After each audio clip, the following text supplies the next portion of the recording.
ఈ పిచ్చివాడికి పోయిన నా భార్య ఓదార్పయ్యింది.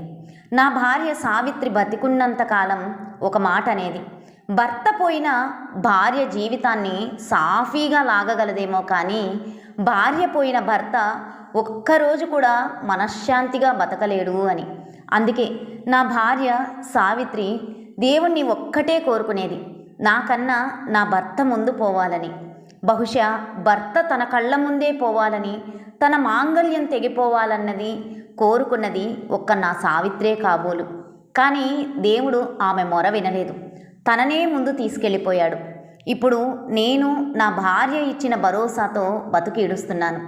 నా భార్య సావిత్రి నాకు ఎలా బతకాలో నేర్పి వెళ్ళింది. నేను నా కొడుకులకు రిటైర్మెంట్ తర్వాత అంతా ఊడ్చి ఇచ్చేస్తుంటే అందరూ, ఎందుకండి మీరు అట్టి పెట్టుకోకుండా అలా ఇచ్చేస్తున్నారు, ఈ లెక్కల